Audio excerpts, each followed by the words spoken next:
Parte 2. Las guerras de los judíos. Capítulo 20. Se desencadenan las hostilidades. Cuando Cestio Gallo, gobernador de Siria, visitó Jerusalén durante la Pascua, le rodeó una enorme multitud, denunciando a Floro por haber arruinado el país.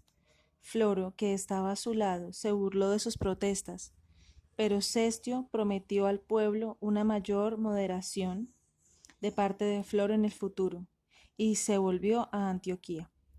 Floro le acompañó hasta llegar a Cesarea, maquinando todo aquel tiempo empujar a los judíos a una revuelta abierta, porque temía que si proseguía la paz, le acusarían delante de César, mientras que la guerra ocultaría sus atrocidades. Un incidente en Cesarea desencadenó la guerra. Los judíos tenían allí una sinagoga, pero la tierra contigua era propiedad de un griego. Los judíos le ofrecieron por su finca un precio mucho más alto de lo que valía, pero él rehusó venderla. Y ahora, para agraviarlos, comenzó a levantar algunos talleres en aquel lugar, dejando a los judíos solo un estrecho callejón para llegar a su lugar de culto. Algunos jóvenes atolondrados estorbaron a los que edificaban, pero Floro detuvo su violencia. Los judíos sobornaron entonces a Floro con 8 talentos de plata para que detuviera la edificación, y Floro prometió hacerlo así. Pero, con el dinero en su poder, se fue para Sebasté, dejando que los desórdenes siguieran su curso. El siguiente sábado, cuando los judíos llegaron a la sinagoga, se encontraron con un pendenciero de la ciudad que había puesto una olla delante de la entrada, boca abajo, sobre la que estaba sacrificando aves. Un cierto joven apasionado, enfurecido ante este ultraje, atacó a los cesareanos, que estaban esperando un choque y que habían preparado este escarnecedor sacrificio. Jocundo, jefe de los cabecillas de Floro, sacó la olla e intentó detener el tumulto. Los judíos tomaron una copia de su ley y escaparon a Narvata, a unos 11 kilómetros de distancia. Desde allí enviaron una delegación a Floro en Sebasté, implorándole su ayuda y recordándole los 8 talentos. Pero Floro les echó en la cárcel por haber sacado una copia de la ley de Cesarea. Esta noticia causó profundo malestar en Jerusalén, aunque la población refrenó sus sentimientos. Pero Floro, decidido a impulsarlos a la rebelión, les arrebató 17 talentos de la tesorería del templo, alegando necesidades de la administración. La gente, enfurecida, se lanzó hacia el templo, gritando su menosprecio por el procurador. Algunos pasaban un cesto, pidiendo monedas de cobre para el pobre mendigo Floro. Floro se dirigió a Jerusalén pensando que esta era una buena ocasión para saquear la ciudad, pero debiera haberse dirigido más bien a Cesarea, para extinguir allá las llamaradas de la guerra. Los ciudadanos de Jerusalén, a fin de avergonzarle por su propósito, salieron a vitorear su ejército. Pero Floro envió adelante un centurión con 50 jinetes para que ordenara a la gente a que se volviera y a que no se burlaran con pretendidas cortesías de uno a quien habían injuriado. Desalentados ante este mensaje, las multitudes se volvieron a sus casas y pasaron la noche en ansiedad y abatimiento. Floro saquea a Judea. Floro se quedó en el palacio y por la mañana convocó ante sí a los principales sacerdotes y a los jefes del pueblo. Les exigió que le entregaran a los que le habían afrentado o que se dispusieran a soportar su venganza. Ellos pidieron que perdonara a cualquiera que hubiera hablado con poco respeto, acusando a unos pocos jóvenes atolondrados que no podían ser identificados. Si quería preservar la ciudad y la paz de la nación, le dijeron, debería perdonar a unos pocos delincuentes en favor de los muchos que eran inocentes. Floro se enfureció todavía más y gritó a sus soldados que saquearan el mercado de arriba y que dieran muerte a todos los que vieran. Las tropas no solo saquearon el mercado, sino que entraron por las casas dando muerte a los que estaban en ellas. La ciudad quedó llena de sangre. 3600 hombres, mujeres y niños fueron cruelmente degollados o crucificados. El rey Agripa II estaba en Egipto, pero su hermana Berenice estaba en Jerusalén cumpliendo un voto religioso. Horrorizada ante el horrible espectáculo a su alrededor, envió contiguamente mensajeros para implorarle que detuviera la matanza. Finalmente acudió ante él descalza, como suplicante, pero él se mostró insensible a sus peticiones y la reina tuvo que retirarse rápidamente a su palacio para salvar su propia vida. Al día siguiente, la multitud se reunió en el mercado de arriba para lamentar sus muertos y gritar maldiciones contra Floro. Pero los principales sacerdotes y los jefes del pueblo les rogaron que se callaran y que no provocaran a Floro otra vez. Por respeto a los que los exhortaban, la multitud accedió. Floro se quedó frustrado al ver que cesaban los tumultos y para volver a provocarlos envió a llamar a los principales sacerdotes y jefes del pueblo. Les dijo que una manera de demostrar sus intenciones pacíficas era que la gente saliera a dar la bienvenida a 2 cohortes de tropas que venían de Cesarea. Floro envió luego un mensaje a estas cohortes para que no devolvieran los saludos de los judíos y que si le ridiculizaban a él, los atacara. Los sacerdotes encontraron difícil que la ultrajada población obedeciera estas órdenes, pero les advirtió que en caso contrario su país sería saqueado y su templo profanado.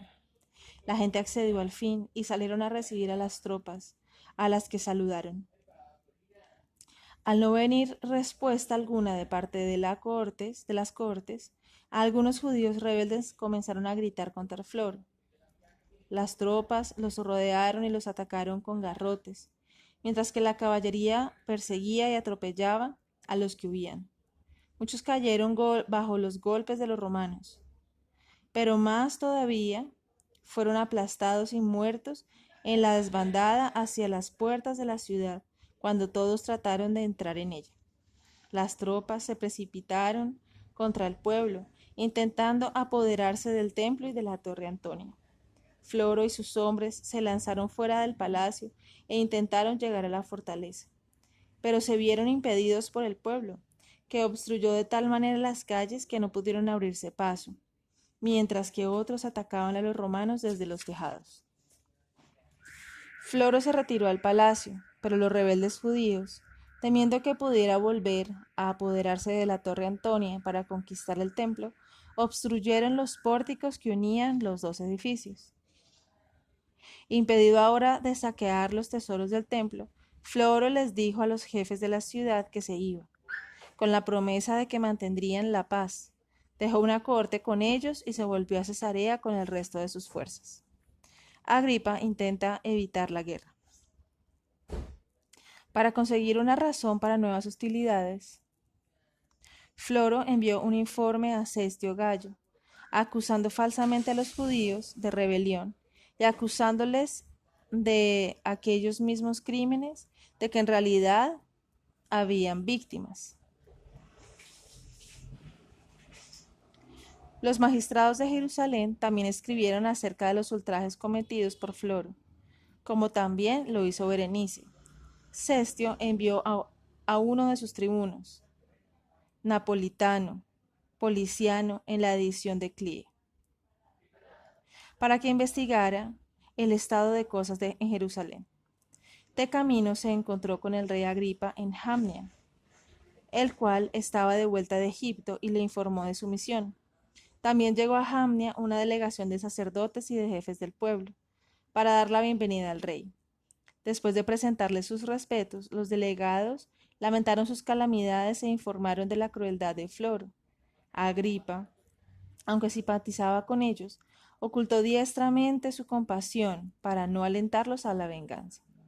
Cuando Agripa y Napolitano se acercaron a Jerusalén, la gente salió a recibirlos. Las viudas de los que habían sido muertos corrieron primero ante ellos, llorando y lamentándose. El resto le rogó a Agripa que les diera alivio e informaron a Napolitano de las delegaciones, de las desgracias que habían padecido bajo Floro. Al entrar en la ciudad, le mostraron cuán asolado estaba el mercado y cómo habían sido saqueadas las casas.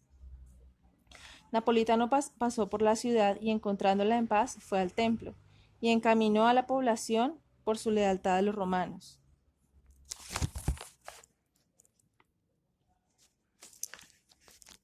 Luego tomó parte en el culto del templo desde la zona permitida y volvió a Cestio. La gente apremió ahora a Agripa y a los sumos sacerdotes para que enviaran embajadores y acusara a Floro ante Nerón. Agripa no dio ánimos a esta misión, porque quería desalentar a la población de ir a la guerra. Los convocó en Sisto, y poniendo a su hermana Berenice en la terraza del palacio de los Asmoneos, les pronunció un largo y elocuente discurso. Concediendo que los procuradores eran brutales, les dijo: no se sigue de ello que todos los romanos os sean injustos. No nos envían gobernadores opresores de manera intencionada y no pueden en Occidente ver sus funcionarios en el Este. Después de haber dado una queja de vida, prosiguió él, vendrían sucesores moderados, pero sus esperanzas de lograr la independencia eran tardías. Si no pudieron existir en una parte de las fuerzas romanas bajo Pompeyo, ¿cómo iban a poder triunfar ahora que los romanos gobernaban el mundo? Cuando tantas grandes naciones habían sido sometidas, ¿cómo podrían esperar los judíos alcanzar la victoria? Finalmente les describió los horrores de la guerra y la destrucción que les sobrevendría a los judíos por todo el imperio, así como a ellos mismos, en su ciudad y al templo. Al final estalló en llanto, como también su hermana, y la multitud quedó conmovida. Pero muchos gritaron que no habían tomado las armas contra los romanos, sino solo contra Floro. Agripa les dijo: por vuestras acciones ya estáis en guerra contra Roma. No habéis pagado el tributo a César y habéis destruido las galerías comunicando con la Torre Antonia. Si queréis descargaros de la acusación de insurrección, reparad los pórticos y pagad el tributo. Aceptando este consejo, la gente fue con el rey y Berenice al templo y comenzaron a reconstruir las galerías. Los magistrados salieron por los pueblos para recoger los impuestos, y en poco tiempo recogieron 40 talentos. El peligro de la guerra parecía haberse desvanecido, pero cuando Agripa trató de persuadir al pueblo a que obedecieran a Floro, hasta que César, Nerón, mandara un sucesor, se exasperaron e insultaron al rey, y lo echaron de la ciudad. Algunos de los sediciosos incluso le echaron piedras, y el enfurecido Agripa se fue a sus propios dominios. Un grupo de los más rebeldes atacó ahora la fortaleza de Masada y dio muerte a la guarnición romana después de apoderarse de ella. En el templo, mientras tanto, Eleazar, hijo de Ananías, el sumo sacerdote, persuadió a los que dirigían el culto que no aceptaran ningún don o sacrificio de ningún extranjero. Esta fue la base de la guerra contra Roma, porque quedaron ahora suspendidos los sacrificios en favor del emperador y de Roma. Los principales sacerdotes y los fariseos líderes les imploraron que no dejaran estas ofrendas acostumbradas, por cuanto era impío impedir a los extranjeros que adoraran a Dios. Entonces presentaron a los sacerdotes, que eran expertos en la tradición, y ellos dijeron que todos sus antepasados habían recibido los sacrificios de extranjeros. Pero el Partido Revolucionario no quería prestar ninguna atención, ni los sacerdotes del templo. Entonces los principales ciudadanos vieron que no podrían detener la rebelión y que serían los primeros en sufrir la venganza de Roma. A fin de exonerarse a sí mismos, enviaron una delegación a Floro y otra a Agripa, pidiéndoles a ambos que trajeran un ejército a la ciudad y que aplastaran la rebelión. Floro se regocijó ante aquellas nuevas, pero despidió a la delegación sin darles respuesta. Agripa, anhelante de salvar la ciudad y el templo, envió de inmediato a 2000 jinetes para ayudar a los que se oponían a la insurrección. Manaén. Alentados por estos refuerzos, los hombres principales, los principales sacerdotes y todos los que favorecían la causa de la paz se apoderaron de la ciudad alta, porque la ciudad baja y el templo estaban en manos de los rebeldes. Durante días lucharon los dos bandos entre sí, sin lograr resolver nada. Al siguiente día era la festividad de la leña, en la que todos llevaban leña para mantener de continuo el fuego del altar sagrado. Los rebeldes excluyeron a sus oponentes de esta ceremonia, pero admitieron en el templo a los sicarios con sus puñales escondidos. Lanzaron un fiero ataque contra las tropas reales, las cuales se vieron abrumadas y se retiraron a la ciudad alta, de la ciudad alta. Los vendedores incendiaron entonces la residencia del sumo sacerdote, el palacio de Agripa y los archivos públicos, donde estaban registrados los documentos de pago de los acreedores. Los principales sacerdotes y los jefes de la ciudad se escondieron ahora por las alcantarillas y huyeron a las tropas reales al palacio de la ciudad alta, el de Herodes, y cerraron las puertas. Al día siguiente, los rebeldes atacaron la torre Antonia. Después de capturarla en 2 días, dieron muerte a la guarnición y luego incendiaron la fortaleza. Después de esto, se lanzaron al asalto del palacio de la ciudad alta, desde donde las tropas reales lanzaron proyectiles contra los atacantes, dando muerte a muchos. Pero el asedio siguió día y noche. Manaén era hijo de Judas de Galilea, que se había rebelado contra Cirenio y había reprochado a los judíos por obedecer a los romanos cuando tenían a Dios como Señor. Manaén llevó a sus seguidores a Masada, donde se apoderó de la armería de Herodes para equipar a sus compañeros y a otros proscritos. Volviendo a Jerusalén como un rey, se puso a la cabeza de la rebelión y se puso a dirigir el asedio del palacio. Pronto la guarnición pidió negociar.